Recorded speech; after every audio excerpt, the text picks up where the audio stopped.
tal, mi querido Teodoro Rentería? Un gusto saludarte a ti y a toda la audiencia de Irradia Noticias en el 103.7 de su radio. La perspectiva de hoy se titula Requiem por la democracia.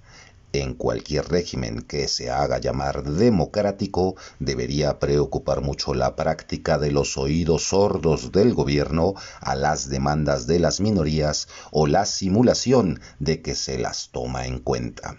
Todavía más cuando esas minorías en su conjunto suman casi la mitad de los ciudadanos.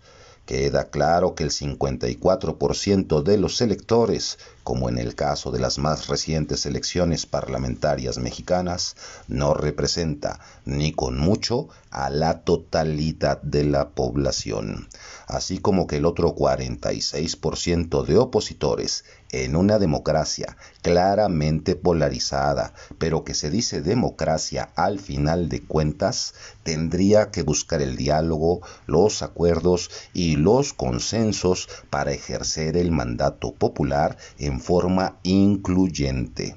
No caeré en lo que advirtió desde el siglo XVII John Locke, uno de los pioneros impulsores en la construcción de los regímenes democráticos: la tiranía de la mayoría. Hasta ahí estamos hablando del sistema electoral a secas, sin considerar las inequidades, los vicios y los artificios que fueron heredados de los regímenes anteriores y ahora son aprovechados por Andrés Manuel López Obrador, no solo a su favor, sino para fortalecerlos, tratando de asegurar la permanencia de su proyecto político personal con base en la concentración total del poder. Y aquí es donde se puede ver una estratagema al estilo de la teoría de juegos, más allá incluso de como lo hizo el régimen hegemónico el siglo pasado, en el que las cúpulas se iban pasando entre ellas el control político sexenio tras sexenio. Adelantó 2 jugadas para la preservación de su poder personal, su propio maximato. Mientras el de Plutarco Elías Calles duró sus 4 años de gobierno y 7 más, hasta ser expulsado del país por Lázaro Cárdenas, López Obrador lo quiere al menos por 3 sexenios.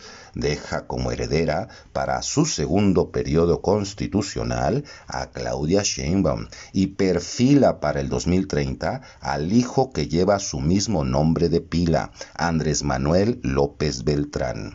Pretende dejar ya hecho todo el andamiaje jurídico, comenzando por la reforma al Poder Judicial, seguida de la incorporación de la Guardia Nacional a la Secretaría de la Defensa, la reforma electoral que cerrará todavía más las posibilidades a las oposiciones, ya sea presentes o futuras, al eliminar la representación proporcional en el legislativo y concluyendo con la desaparición de los organismos autónomos cuya existencia es una amenaza para la discrecionalidad, la corrupción y el abuso del poder. Hoy por hoy cuenta con los votos suficientes en el Congreso para hacer de todo esto una realidad en el corto y mediano plazo, pues no parece haber nadie que sea capaz de detenerlo, ni en la oposición, ni en la sociedad civil, y menos entre sus seguidores, pues nadie de ellos se atreve a llevarle la contraria al jefe máximo, de donde viene precisamente la palabra maximato. La peor parte de esta historia que está escribiendo Andrés Manuel con sus dictados, literal, porque así gobierna, dicta, es que esa tiránica mayoría en el Congreso la consiguió en forma artificial. El caso de la sobrerepresentación ya está muy estudiado. Será legal, pero es francamente inequitativa. Más escandalosa es la forma en que logró la mayoría calificada en el Senado, aliándose con uno de sus más criticados opositores, señalados desde corruptos hasta criminales. Del análisis de esa alianza se desprende la ilegitimidad de esa maquiavélica mayoría, pues la realidad es que en las elecciones el pueblo no le dio la mayoría calificada en el Senado. Con todo y como son las reglas en la actualidad, los electores le dieron 85 votos, no los 86 que la ley establece. Consiguió ese otro voto con los yunes, lo que puede ser legal, pero a todas luces es inmoral. Por tanto, también es ilegítimo. Es un legalizado fraude a la democracia, cuyas consecuencias apenas están por verse.